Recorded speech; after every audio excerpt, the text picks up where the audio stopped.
Praise the lord. దేవుని నామంలో మీకు అందరికీ శుభములు కలుగునుగాక.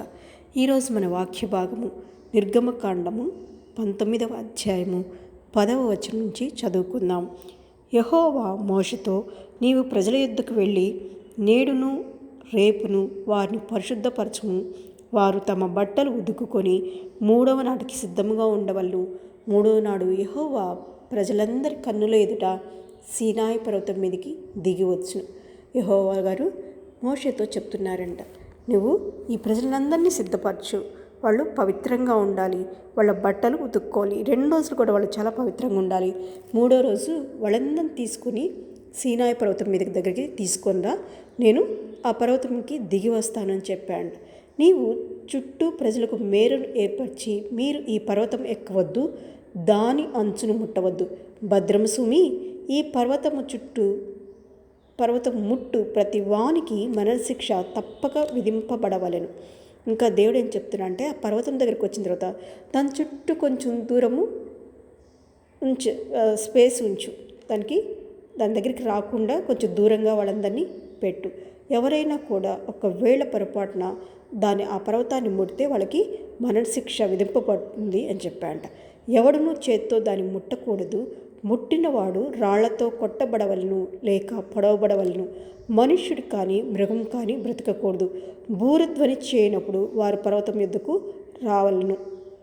దేవుడు ఇంకా చెప్తున్నా అంటే, మనుషులు మాత్రమే కాదు, మృగాలు కూడా దాని దగ్గరికి రావడానికి, ఆ పర్వతాన్ని తాకడానికి అధికారం లేదు. నేను పర్వతం మీదకి దిగి వస్తున్నాను కాబట్టి అందరూ కొంచెం దూరంలోనే ఉండాలి అని చెప్పాడంట. ఒకవేళ ఎవరైనా కూడా ఒక మృగం కానీ మనిషి కానీ మరి దాని దగ్గరికి వచ్చి తాకినప్పుడు ఆ సీనాయి పర్వతాన్ని వాళ్ళని రాళ్ళతో కొట్టి చంపాలి, లేదంటే పొడిచి చంపేయాలి. అది మనిషి అయినా కానీ మృగమైనా కానీ దేవుడు ఖచ్చితంగా ఆజ్ఞ ఇచ్చాడంట. అప్పుడు మోషే పర్వతం మీద నుండి ప్రజల ఎదుకు దిగి వచ్చి ప్రజలను పరిశుద్ధపరచగా వారు తమ బట్టలను ఉదుక్కొనిరి. ఇంకా మోషే గారు అక్కడి నుంచి వచ్చేసేసి అందరికీ చెప్పాడంట, యెహోవా దేవుడు 3వ రోజు దిగిరానే ఉన్నాడు, సీనాయి పర్వతం మీదకి మనతో మాట్లాడడానికి ఆయన దిగి వస్తున్నారు అని చెప్పినప్పుడు వాళ్ళందరూ కూడా సిద్ధపడి వాళ్ళ బట్టలను ఉతుక్కున్నారంట. అప్పుడు అతడు 3వ నాటికి సిద్ధముగా ఉండండి. ఏం చెప్పినా అంటే, 3వ రోజు కల్లా మీరందరూ సిద్ధంగా ఉండండి, మీరందరూ పవిత్రంగా ఉండండి అని చెప్పాడంట.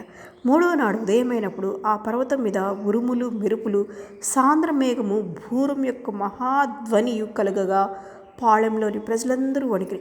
ఇక 3వ రోజు మార్నింగ్ అయ్యేటప్పటికి ఉరుములు మెరుపులు పెద్ద శబ్దాలు అంట, భూరధ్వనులు మహాధ్వనులు వచ్చినప్పుడు ఆ ఇశ్రాయేలు ప్రజలందరూ వణికిపోయారంట. దేవుణ్ణి ఎదుర్కొంటకు మోషే పాళెంలో నుండి ప్రజలను అవతలకు రప్పింపగా వారు పర్వతం దిగునను నిలిచిరి. ఇంకందరిని పిలిచారంట, యెహోవా దేవుడు దిగి వస్తున్నాడు, రండి మీరందరూ పర్వతంకి కొంచెం దూరంగా నిలబడండి అన్నప్పుడు వాళ్ళందరూ అక్కడికి వచ్చి కొంచెం దూరంగా నిలబడ్డారంట. యెహోవా అగ్నితో సీనాయి పర్వతం మీదకి దిగి వచ్చినందున అదంతయు ధూమమయమై ఉండను. ఇంకా వీళ్ళందరూ వచ్చి నిలబడిన తర్వాత యెహోవా దేవుడు అగ్నితో వచ్చారంట. ఆ పర్వతం మీదకి వచ్చినప్పుడు అదంతా ధూమమేమంట, మొత్తము ఒక ధూమమంతా అంటే అక్కడ డస్ట్ లాగా ఉందంట. అంతా ఇప్పుడు మన గాలికి డస్ట్ రేగితే ఎలా ఉంటుంది అలా మొత్తం వచ్చిందంట. దాని ధూమము కొలిమి ధూమం వరే లేచును. ఎట్లా ఉంటుందంటే, మంట కొలిమిలో ఎలా వస్తున్నప్పుడు లేస్తుందో అలా లేచిందంట. పర్వతం అంతా మిక్కిలి కంపించును. అంత పెద్ద సీనాయి పర్వతం కూడా వణికిపోయిందంట. యెహోవా దేవుడు దాని మీద అడుగు పెట్టగానే పర్వతం కూడా వణికిపోయిందంట. ఆ బూరధ్వని అంతకంతకు బిగ్గరగా మ్రోగెను. తర్వాత ఆ బూరధ్వని కూడా ఉండేకుంటే పెరిగిపోతుందంట ఆ సౌండ్. మోషే మాట్లాడుచుండగా దేవుడు కంఠస్వరం చేత అతనికి ఉత్తరమిచ్చుచుండు. అక్కడ దేవుడు దిగి వచ్చి మోషే గారితో మాట్లాడుకుంటున్నారంట ఇద్దరు. యెహోవా సీనాయి పర్వతం మీదకి అనగా ఆ పర్వత శిఖరం మీదకి దిగి వచ్చును. యెహోవా పర్వత శిఖరం మీదకి రమ్మని మోషేని పిలువగా మోషే ఎక్కిపోయిన. వీళ్ళిద్దరు మాట్లాడుతున్నారు కదా. యెహోవా తండ్రి ఏం చెప్తున్నా అంటే, మోషే నువ్వు ఎక్కి పైకి రా, శిఖరం దగ్గర ఉన్నా నేను రా అని పిలిచినప్పుడు మోషే అంట ఎక్కి వెళ్ళాడు. తర్వాత మనం 24వ వచనం చూసుకుంటే, అందుకు యెహోవా నీవు దిగి వెళ్ళుము, నీవును నీతో అహరోను ఎక్కి రావాలను. తర్వాత ఏం చెప్తున్నా అంటే, కాదు నువ్వు వెళ్ళేసి అహరోను కూడా తీసుకొని రా అన్నాడంట. తర్వాత అహరోను కూడా తీసుకెళ్ళినప్పుడు దేవుడు వాళ్ళతో మాట్లాడుతున్నాడు. దేవుడు ఈ ఆజ్ఞలన్నీ వివరించను. మరి వాళ్ళిద్దరు కలిసి వెళ్ళినప్పుడు దేవుడు వాళ్ళకి ఆజ్ఞలు వివరిస్తున్నాడు. నీ దేవుడైన యెహోవాను నేనే, నేనే దాసుల గృహమైన ఐగుప్తులో నుండి నిన్ను వెలుపలికి రప్పించి తిని. ప్రతి ఒక్క ఇజ్రాయేల్ వినడానికి దేవుడు చెప్తున్నాడు. ఏం చెప్తున్నా అంటే, మీ దేవుడైన యెహోవాను నేనే, మిమ్మల్ని ఐగుప్తులోంచి దాస్యంలోంచి మిమ్మల్ని విడిపించిన గొప్ప దేవుడును నేనేం చెప్తున్నా అంట. నేను తప్ప వేరొక దేవుడు మీకు ఉండకూడదు. దేవుడు ఖచ్చితంగా ఆజ్ఞాపిస్తున్నాడు. నేనే దేవుడు, నేను కాకుండా ఇంకొక వేరే వాళ్ళు మీరు దేవుడుగా అనుకోకూడదు. ఆ మాట కూడా మన నోటి నుంచి రాకూడదు. పైన ఆకాశం అందే కానీ, క్రింది భూమి ఎందే కానీ, భూమి క్రింద నీళ్ళ ఎందే కానీ ఉండు దేని రూపంనైనా విగ్రహంనైనా నువ్వు చేసుకోకూడదు. ఏమన్నాడు?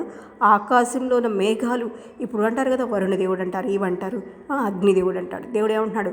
ఆకాశం నుండి దేవుడు కాదు, భూమి కింద నీళ్ళ కానీ ఏ రూపం కూడా, ఏ విగ్రహం కూడా నువ్వు చేసుకోకూడదు, నీకు దేవుడు కాదని చెప్తున్నాడు. వాటికి సాగిలపడకూడదు, వాటిని పూజింపకూడదు. ఏలైనగా నీ దేవుడైన యెహోవాకు నేను రోషం గల దేవుడును. చూసారా, దేవుడు అంటే రోషం గల దేవుడు అని చెప్తున్నాడు. నువ్వు వీటిలో వేటిని పూజించినా, వాటిని దేవుడిని పిలిచినా కూడా నాకు రోషం వస్తుందని చెప్తున్నాడంట. నీ దేవుడైన యెహోవాకు నేను రోషం గల దేవుడును, నన్ను ద్వేషించు వారి విషయంలో 3-4 తరముల వరకు తండ్రుల దోషమును కుమారుల మీదకి రప్పించుచు. దేవుడు ఏం చెప్తున్నాడు వింటున్నారా? దేవుడికి కనుక కోపం వస్తే ఆ కోపం ఎంతవరకు ఉందంట? 3-4 తరం వరకు చూపిస్తాడంట దేవుడు.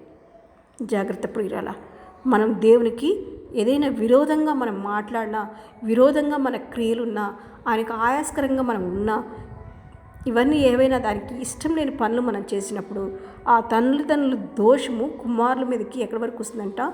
3-4 తరముల మీదకి వస్తుంది.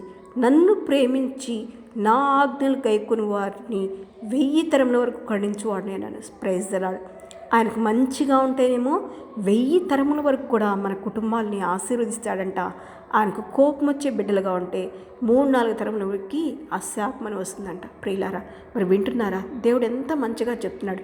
నన్ను ప్రేమించి నా ఆజ్ఞలు గైకొని వారికి 1000 తరముల వరకు నేను కరుణిస్తానంటున్నారు. మరి అంతకంటే ఏం కావాలి?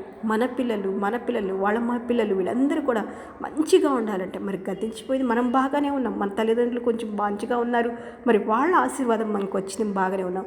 కానీ మన పిల్లలు వాళ్ళ పిల్లలు ఇంకా మంచిగా అభివృద్ధి పొందాలి అంటే ముఖ్యంగా మనము మంచిగా ఉండాలంటే దేవుడు చెప్తున్నాడు.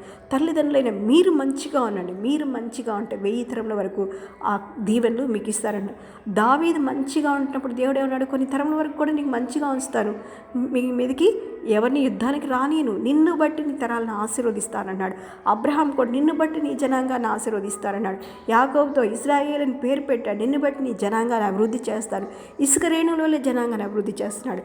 దేవుడు ఎలాంటి వాడంటే నేను రోషం గల దేవుడిని అన్నాడు. ఎక్కడంటే నువ్వు తప్పు చేసినప్పుడు 3-4 తరముల వరకు ఆ తప్పు నీ పిల్లల మీదకి ఇస్తాను. నువ్వు ఏ రోజైతే నువ్వు మంచిగా నా బిడ్డగా అనిపించుకుంటావో ఆ రోజు 1000 తరముల వరకు నిన్ను మీ కుటుంబాన్ని నేను ఆశీర్వదిస్తాను అన్నాడు. మరి ఎంత గొప్ప వాగ్దానం దేవుడు చేస్తున్నాడు చూడండి. అందరికీ దేవుడు తెలుసు, మనకు దేవుడు తెలుసు అంటాం, కానీ ఆయనకు మనం ఎరిగి ఉన్నాడా? అది ఒక్కసారి మనము ఆలోచించుకోవాలి.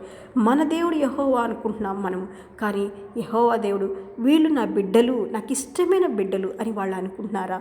మరి అలా ఉండడానికి మనము ప్రయత్నించాలి. తర్వాత దేవుడు ఇంకా ఏం చెప్తున్నాడు? నీ దేవుడినైన యెహోవా నామమును వ్యర్థంగా ఉచ్చరింపకూడదు. అనవసరంగా మనము దేవుని నామాన్ని ఉచ్చరింపకూడదంట. యెహోవా తన నామమును వ్యర్థంగా ఉచ్చరించు వారిని నిర్దోషిగా ఎంచడు.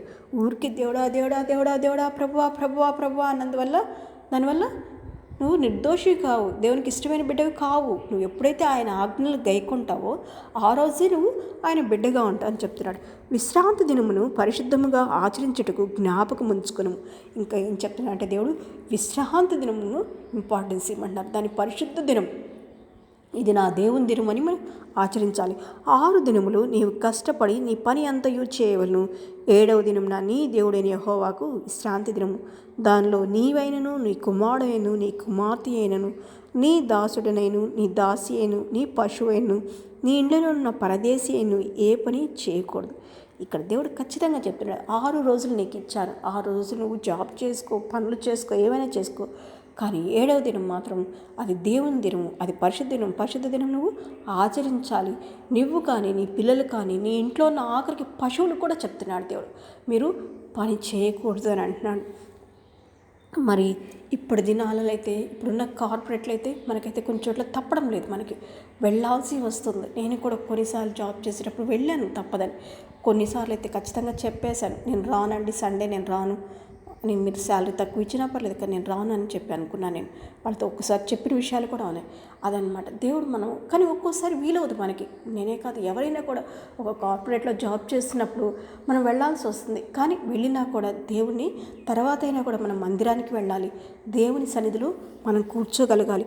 6 దినములలో యెహోవా ఆకాశమును, భూమియు, సముద్రమును, వాటిలోని సమస్తమును సృజించి 7వ దినమున విశ్రమించును. అందుచేత యెహోవా విశ్రాంతి దినమును ఆశీర్వదించి దాన్ని పరిశుద్ధపరచును. మరి దేవుడు కూడా 6 దినాలు విశ్రమించారు.